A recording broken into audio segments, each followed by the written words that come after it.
how do you pronounce your last name? Is it Nokes? Yeah, just like jokes, but with an N. Right on. Okay. That's what I thought, but then I thought, okay, is it Nokes? I don't know what Yeah. Cool. It's Scottish. I don't know. All right. Well, thank you very much for joining us. Oh, no, thank you for having me. Yeah. Turn my headphones down just a tiny bit. Tiny bit? How's that? Is that better? That's better. All right, cool. Thanks. All right. We ready to get this started? Yeah, let's do it. All right.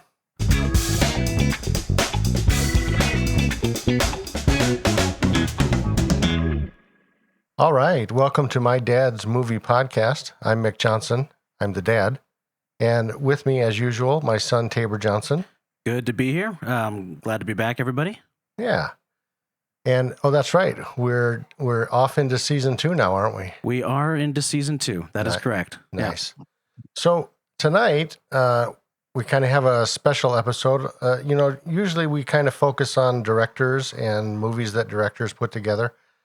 But I watched a indie film that came out recently, and I really liked one of the actors that was on it.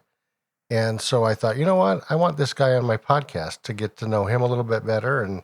And so we are talking to Tristan Nokes. Hey, what's going on, guys? Not much. Thanks for being here. We're happy to have you on the show. Tell us a little bit about yourself. Yeah. Right now I'm located in Austin, Texas. I've been acting for maybe 6 years now. Oh, okay. Super passionate about D&D. Nice. That has been my game since forever. But yeah, I don't know what else there is to say. Just super crazy about acting and being vulnerable. Yeah, that's a lot of what acting is. Right. Did you ever watch that TV show Harmon Quest? That sounds familiar, but no. It was a show that was produced by Dan Harmon, and he's in it. And it's it's where they draw they draw the cartoon characters. Yeah. I saw one episode. Yeah, I love that show. That show's so fun. But yeah, I started playing a little bit of D&D here and there. I don't play it very often because I don't have a ton of friends that play it anymore.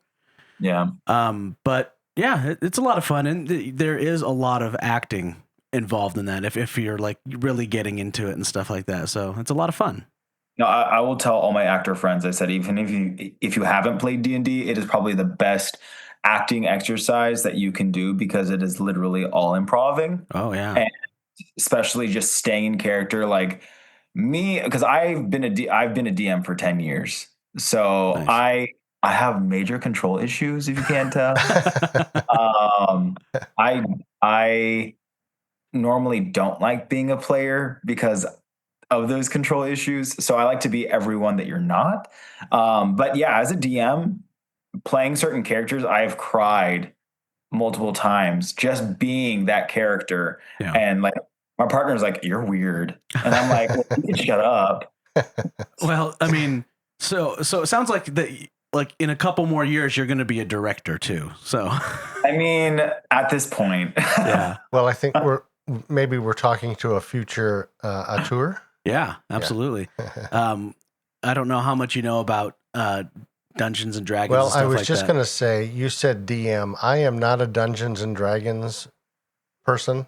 You know, I'm from the dad generation where Dungeons and Dragons, that's just nerd stuff. And it was evil. Yeah, and it was satanic. It was satanic, right? That's exactly right. Yeah.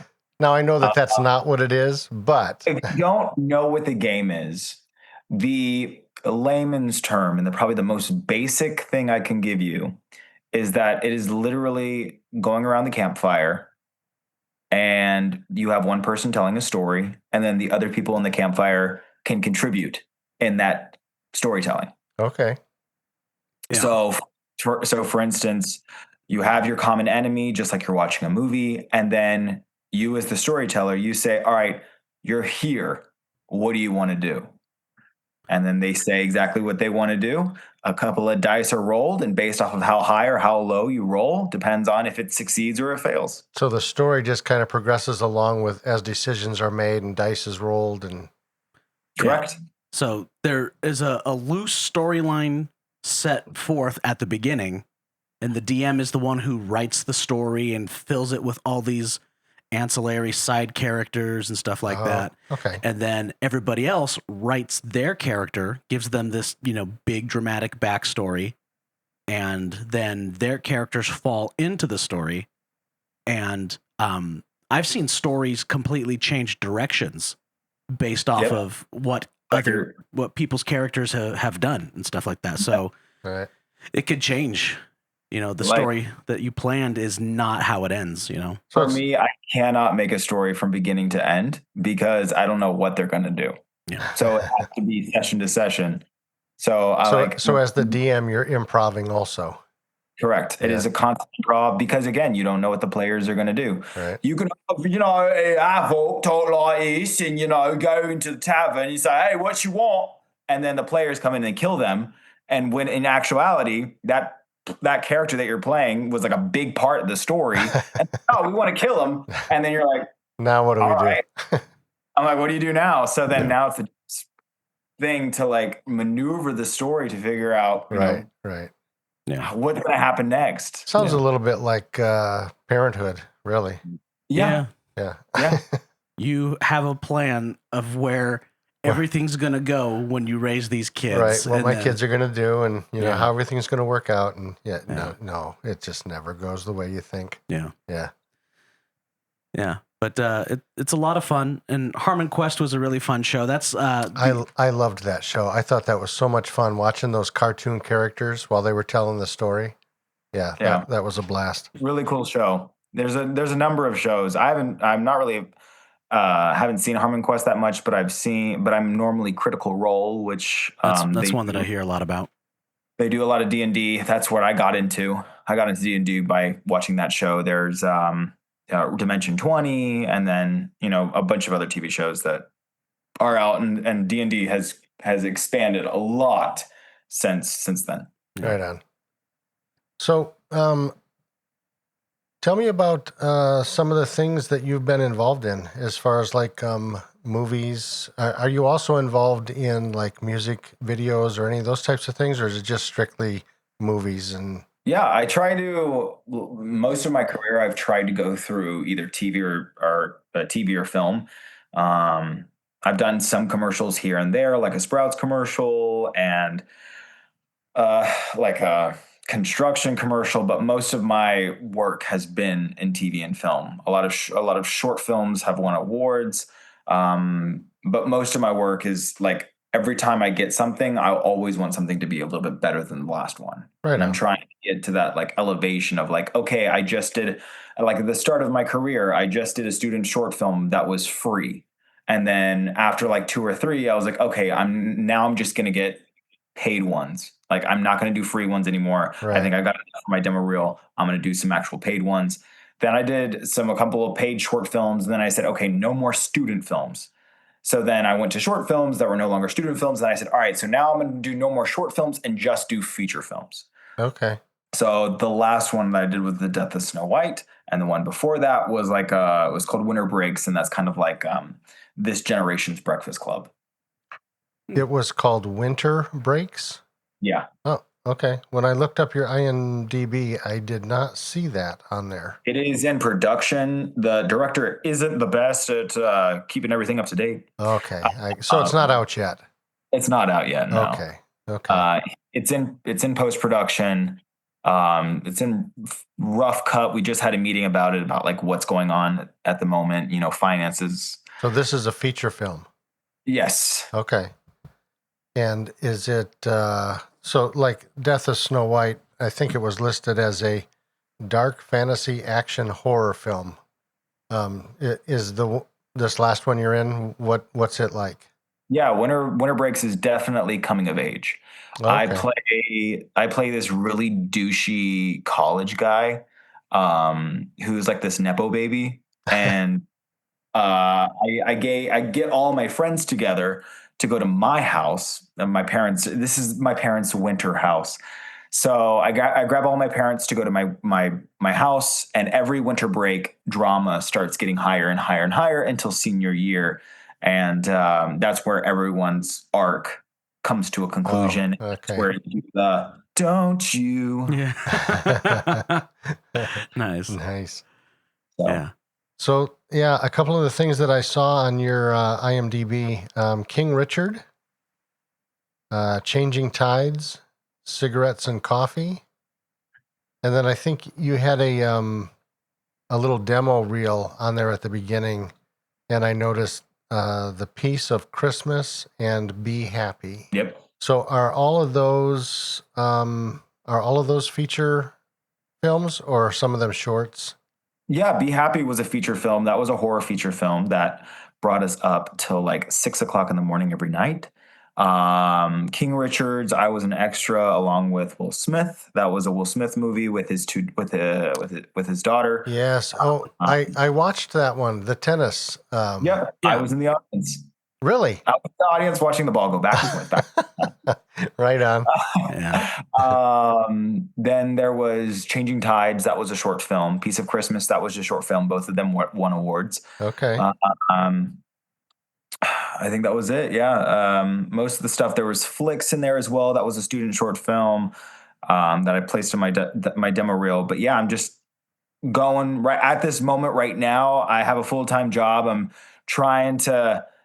Acting is not the best way to get money, Yeah. Sure. especially like at lowest part of your career. So Yeah. That's definitely the indie life is. yeah, And until you strike it big, it's a little bit of money here and there, and you're hopefully. catching at straws, man. Yeah. Yeah, it's insane. So yeah, at the moment, I'm a graphic designer for a financial firm. Working for as much as I can until I can work from home. I would love to work from home. That way, I can do a little bit of both. Right on. And if they need me in Alabama, if they need me in New Mexico or New York, I can just work from home and let them know. Yeah. Awesome. That's always great. You can go out and do some, acting gigs out of town, and at the end of the night, hop on your computer, or like during lunch breaks, or in between, scene changes, all sorts of stuff. You pull out your computer, get some work done. Yep. Right.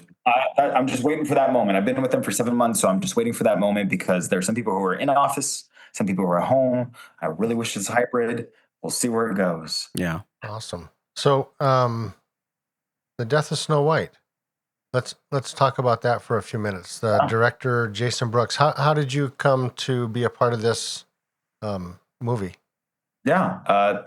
In there's an app called Backstage. Okay. So Yep. scrolling through Backstage, I was able to find a role called the Prince, and obviously knowing my D&D, Yeah. enthusiasm. I just like, oh, that's perfect. That fits in right there. Yeah. So I decided to go for the Prince. When I still have my audition tape.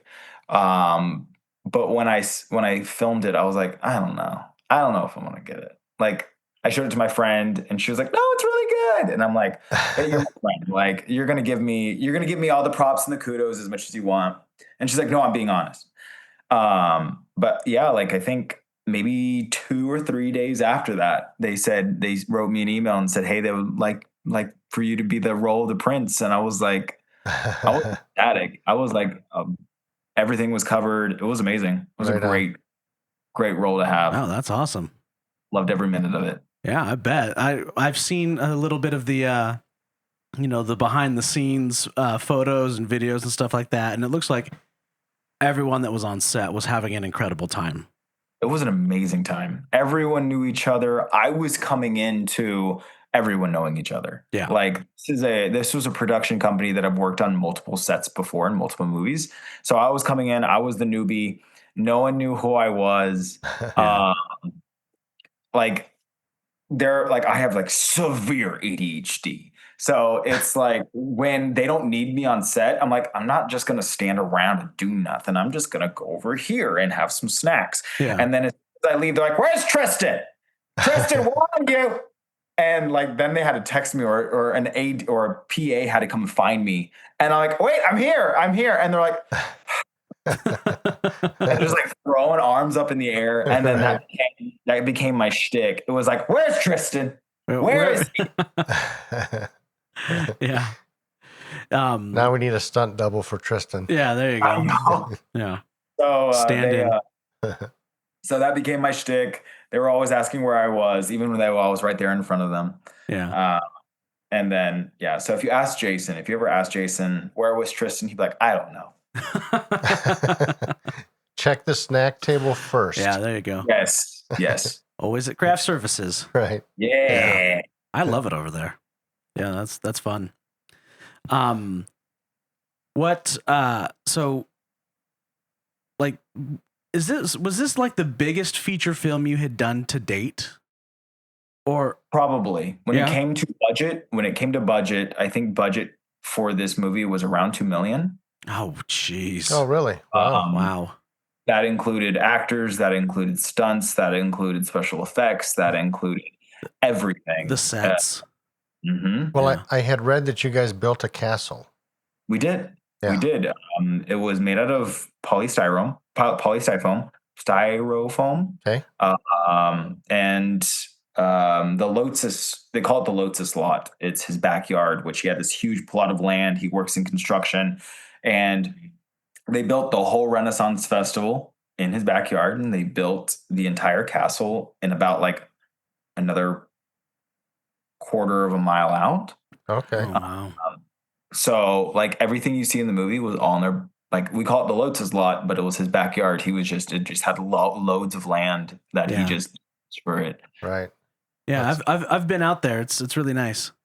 Yeah. Yeah, it was big. I was out there pre-castle though, so I didn't get to see the castle. I would have liked to have seen that. So No, it was cool. It was cool. They actually did do establishing outside shots in a real castle in Idaho, and then any of the establishing, like in the beginning of the movie, that was in Idaho, and a lot of that castle climbing up the stairs and stuff like that. All of those interior shots were in Idaho, but all the scenes that I were in when it came to the castle, they were in the Lotus lot with all of the polystyrofoam and the set itself. So it was really cool. In Seattle. Yeah. Yep. cool. You had a question? Oh, I was just kind of curious why you were there. What did you have going on? I went there to go see the premiere of it was the Friday the 13th film that Cody and Jason had done. Vengeance 2, I think. Yeah, Friday the 13th Vengeance 2. It was their Friday the 13th fan film, and Okay. Cody was like, "You want to go to the premiere?" And I was like, "Yeah, absolutely. I'll do it." So that was back when I was door dashing, so I just didn't schedule anything and Right. went to Seattle and saw a movie. It was great. Nice. And we stayed over at their place, and You went upstairs in the garage? yeah. The garage thing? Yeah. And Cody was editing and color grading the night before the premiere. So he was up all Yeah. night working on it, getting stuff finalized. And Yeah, I've noticed that a lot of the indie stuff that I haven't been involved in a lot of the indie stuff. I'm kind of new to this whole thing, but the stuff that I have been involved in and taken a look at, it's like everything is right down to the wire. It always is. That's when everything's put together and finished, and just before it's supposed to go, wherever it's supposed to go. oh, I mean, that's not just indie. That's even Hollywood. Hollywood does Yep. stuff down Right to down to the wire. Absolutely. Yep. Well, so tell us a little bit about Death of Snow White. Tell us some stuff. My wife and I, we went and actually saw it. It came to Boise, and we went and saw it at I think it was the Edwards 21, and that was pretty cool. I had a couple of hot dogs and a big bag of popcorn and a soda, and I was Yeah. ready to go. Tilt your mic up a little more. Tilt your mic up a little more. There we go. So yeah, but it was an absolute blast. Now, everything that happened in the movie, that's not necessarily me or a lot of the things that I like, but I really liked the story. I really liked a lot of the actors. I thought the acting and the story flowed really well, and it had some pretty cool special effects. And the little people actors, Amazing. loved them. Yeah. So tell us some of the experiences that you had in making it. Yeah. It was cold, even though it was the summer. Huh. It was insane to me. Yeah. Just being out there in the woods in the summer, it was just freezing. But working with the little people, working with Risa and Jeremy, Colin, Michael, I can name all of them. Yeah. But they were just so fun to work with. Like most of my scenes were with the dwarves, so I spent most of my time with them, and we got to know each other. We hung out after on set. We went to like do some touristy stuff in Seattle because none of us have been in Seattle. But what do you want to know? Let me know. Like, tell me. How many shooting days did you have? Actually, do you know how many shooting days there were total, and then like how many were you on there comparatively? I think it was a total of 1 month of filming. Okay. And because I was there in Seattle the entire month. But there was 1 week that I wasn't on set because most of it was the Queen's filming. Oh, But okay. first week, second week, I wasn't there for the third week, but I was there for the fourth week. Okay. So for 3 weeks straight, and yeah, they put me in a hotel, and we just had some fun, and I think all the actors were in the hotel. Nice. So we just had a big old blast. Yeah, you could just go from room to room and hang out with everybody and have a good time. Right on. You're like, hey, bro, what you doing? You're like, oh, and then I think Jeremy, the little person who plays Dozer, he rented a car, so we just all went together. I was like, how'd you rent a car? And he's like, yeah, I bought my pedals. And I was like, pedals? Like, what do you mean? And apparently they have like little people have special pedals that they put on your car. Yeah. Gas and brakes so they can step on it. And I was like, oh, that's cool. Yeah. So we drove to like see like a concert, I guess. It was just walk around, window shop, and then went back to the hotel, and that was kind of our deal. So is Dozer, is he kind of I don't want to say he's the main dwarf, but was he kind of the axe wielding one that he looked like he was ripped? He was ripped. Yeah. I thought that was pretty cool. Instagram. If you look on his Instagram, he works out. Does he? Okay. And I don't think anyone knew he was ripped until we were in hair and makeup, and then he like took off his shirt to go like change. Right. And it was like, what in the world? He's like, was like, what? So Naomi, awesome. Naomi, one of the co-writers and also head of makeup, she looked at Jeremy and she was like, yo, Jason, Jeremy's fucking ripped. We need to use that. Yeah. Right. So we're like, can we find a way to make that into the scene? And Jason's like, I have so many ways that we can. Right. And he was like, Jeremy, are you okay with being shirtless? And he's like, I work out for that, of course. Yes. Yeah. But yeah, so then they put that in there. He was in Idaho when that happened, and the witch, burned his clothes off, right, very witch style, and he just like ripped his shirt off. I didn't even see it. I wasn't even there until I saw the trailer, and I was like, damn. That's so cool. That's funny. The other thing about the Seven Dwarfs that I absolutely loved was one of them was a giant. Yep. He wasn't Tiny was a huge guy. Yeah. In these 6'5". But he's one of the Seven Dwarfs. Oh, that's awesome. Yeah, I thought that was pretty. They like to do they did the play on words, and they made each of the little persons had a unique name that was because Disney has copyrights to each of the dwarf names. Right. So they had to find a way to rename the dwarves without giving them the on the nose name. They have copyrights to words that we use in everyday language, like characters, like sleepy. Right. Well, you can't name a character after that. If you name a character after that, then that is Disney right. Interesting. Especially if it's the same story and the same character. Interesting. Right. So I guess the dwarves didn't have those names in the fairy tale then. That was something that Disney strictly did.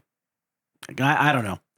Disney's got some really weird copyright finagling that they do. Yeah, they do. But thank God for public domain. Yeah. That's right. Now we have our Steamboat Willie horror movies. Yep.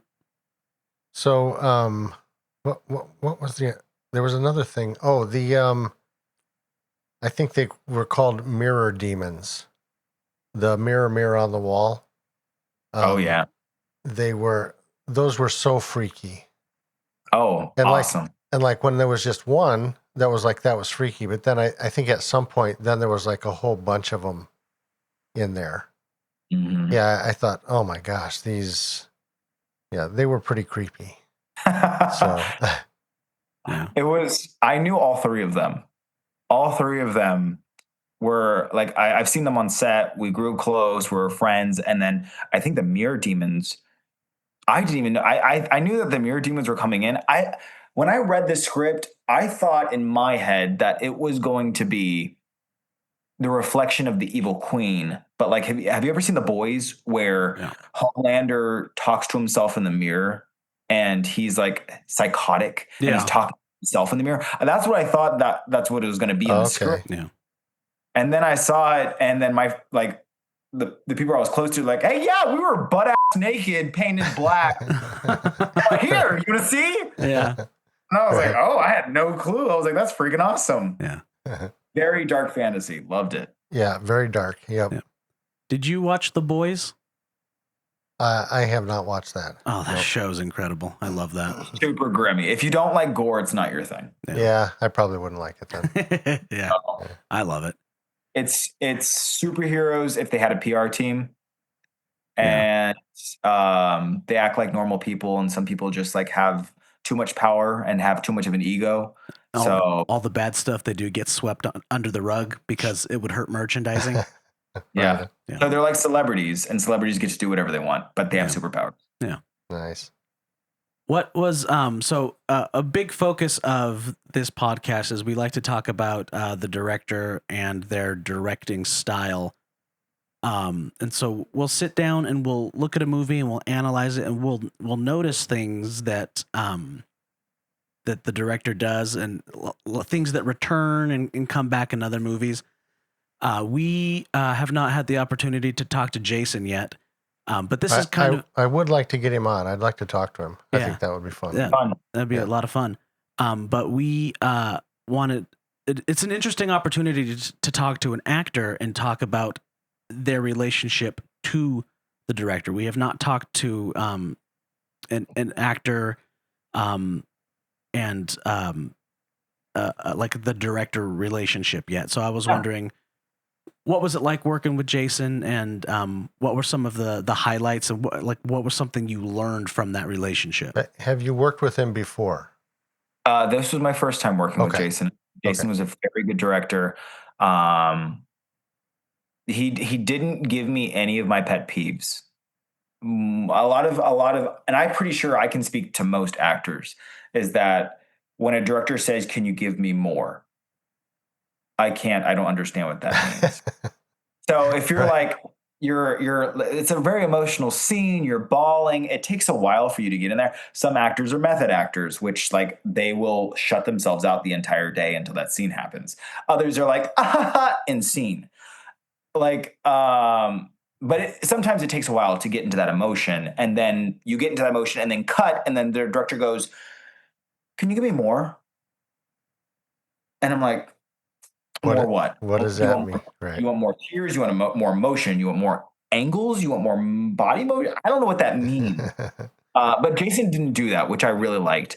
I remember one time, I'm not sure if you saw the movie. I know Mike saw the movie. I saw it. Tabor, I don't think you saw it yet. I haven't seen it yet. Okay. No. Okay, well, spoiler alert. Go ahead. I die.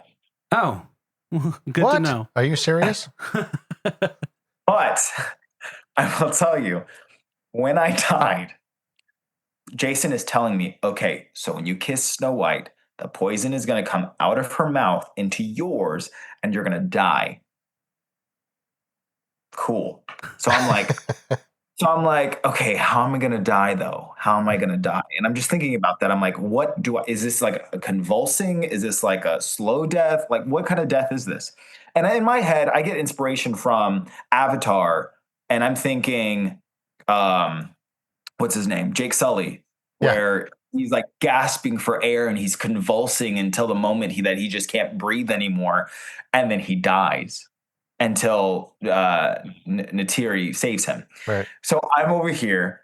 I get ready. We say action. The poison comes into my mouth. I start like convulsing and breathing, and then like it was a whole thing.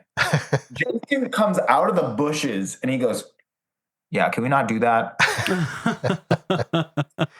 Make it more peaceful." All right, let's try that again. I want you to just die. Yeah, he goes like, it was to me. I was awkward for myself because he just came out of the shadows. He goes, "Yeah, we're not going to do that. Yeah, let's not do that." So Right on. cool, got it. So it became the slow death and the very romantic fantasy, soft Romeo and Juliet death that you see in the movie now. Right. Gotcha. Right. Cool. Like, hey, you gave me creative liberty, okay? Yeah. You talked about when a director says, "Could you give me more?" What is your alternative to that? If someone else, another actor is hearing this and another director is hearing this, what is something you would prefer to just saying, "Could you give me more?" What would be more helpful to you?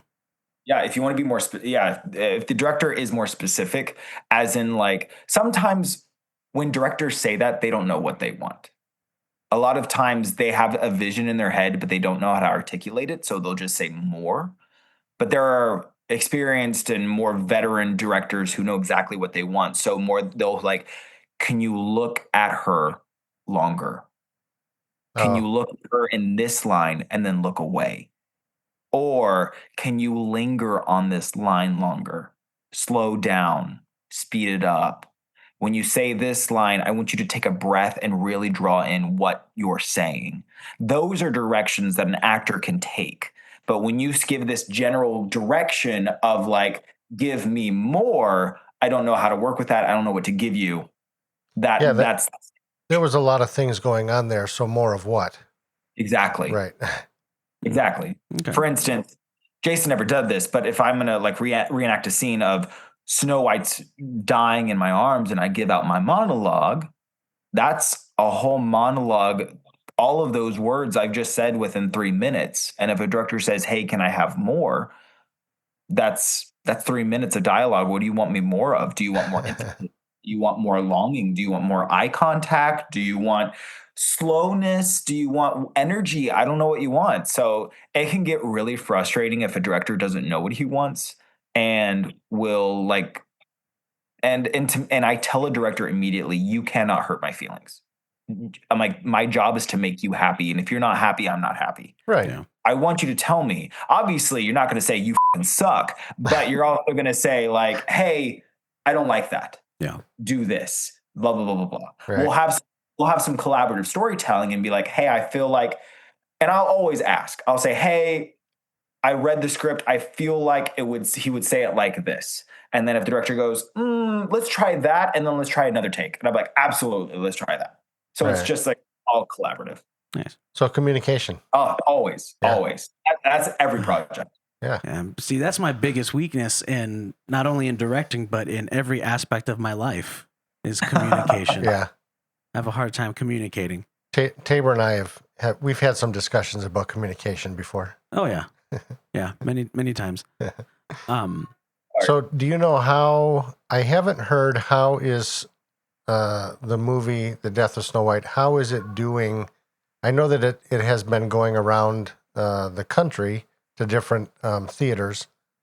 I'm not sure, is it done now in movie theaters? Because I think I had read something where they might start streaming. Hand me your spray Yes. bottle. I'm going to go spray that cat real quick. I apologize for the interruption, but I'm gonna Sounds go like get my him. cat. I think the theater release and the theater run is starting to slow down, and I think it's starting to come to an end. It will be streaming July 1st on Amazon, Apple TV, um, Hulu, I think. Okay. But if you want to check, I think Amazon. I think everyone has Amazon Prime. If you don't, you can get a subscription, or even you can try it for free. But I think it'll be on Amazon Prime and Apple TV and um, I think you can just like look at it, just like Google it, and it'll tell you like where you can watch it. Right. I saw. July 1st.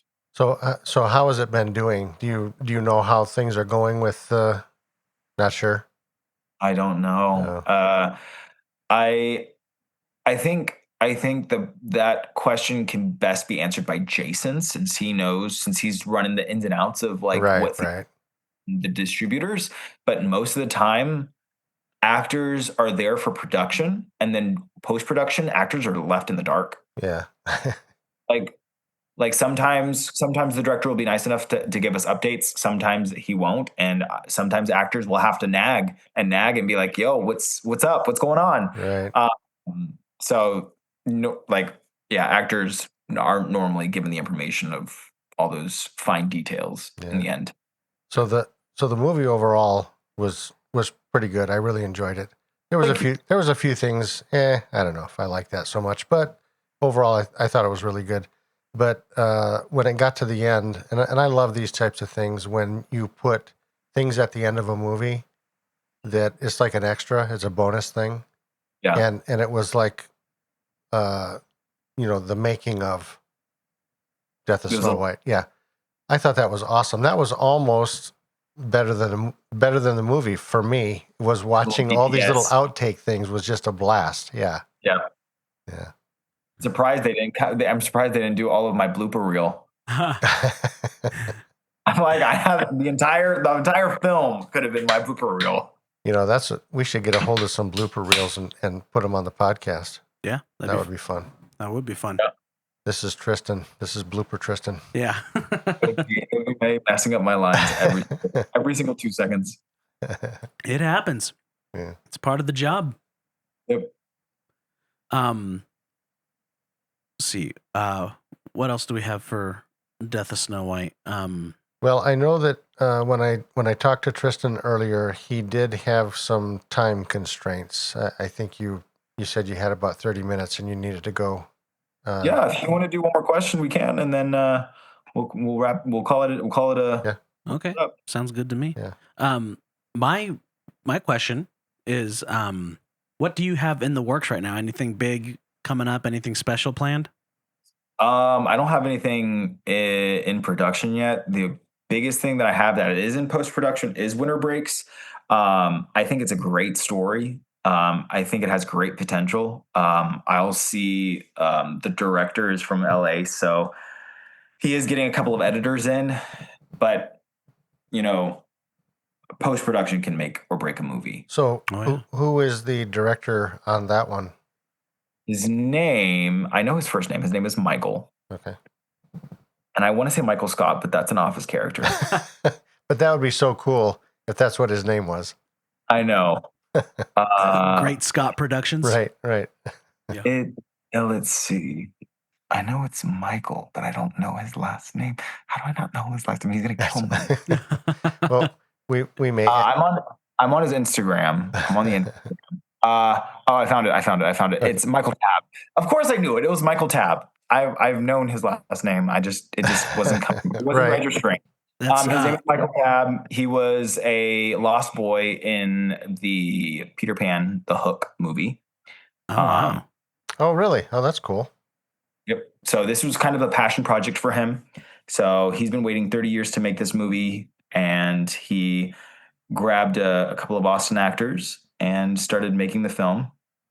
And it takes place between freshman through senior year of college life and the expansion of every friend's character arc. Nice. It's really nice. It's really well developed. Yeah, and I like those kind of movies.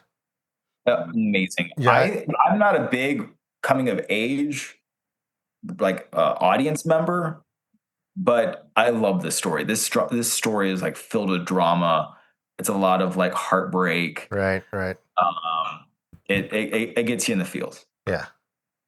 Yeah. And that's the kind of stuff I like. I like the emotional stuff. I Yeah. like the stuff that can pull me in and get me emotionally involved in it. And so Yeah. I like those, and I like coming of age stories. I love those movies with, you know, little kids growing up and, you know, learning about life. Like we talked about Stand By Me a couple episodes ago, and that's one of my favorites.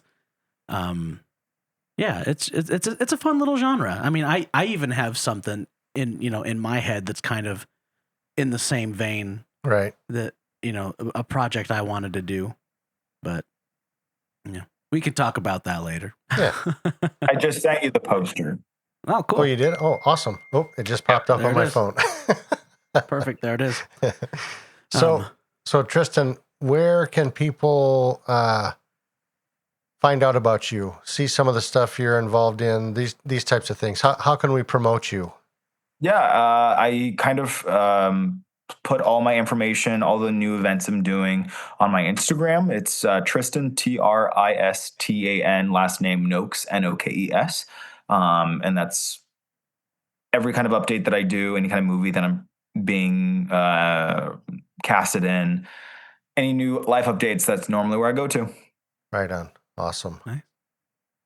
Cool. So and like I said, I don't know if you have any influence with Jason Brooks. I need to get a hold of him.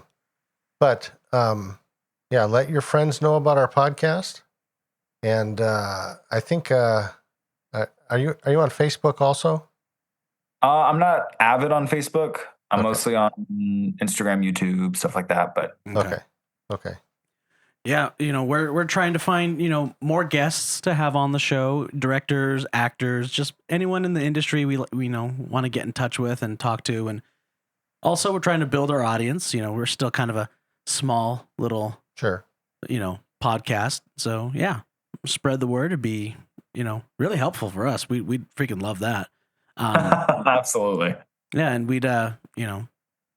Well, and I post stuff on Facebook. I'm still a Facebook person, but my other kids, like we have an Instagram, and one of my sons, he's down in Utah at film school right now, and he's supposed to be in charge of the Instagram account and keeping that up to date. It doesn't always happen the way I'd like it to, but we're trying to stay current and hip to the groove and those types of things. Yeah.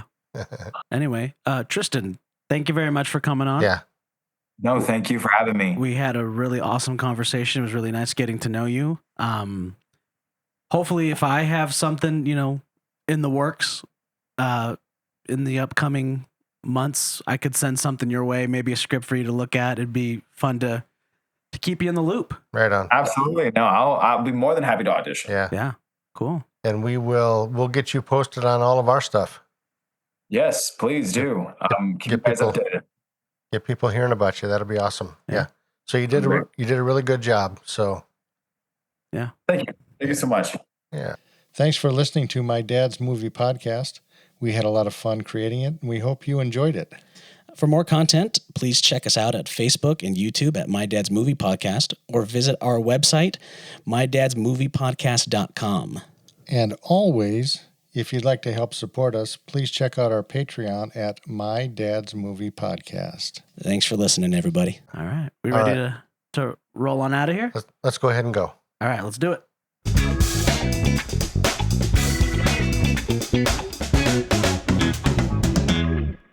And we're gone. All right, thanks, man. Have Thanks, a good bud. one. Thank you so much. It was great having you guys. All right.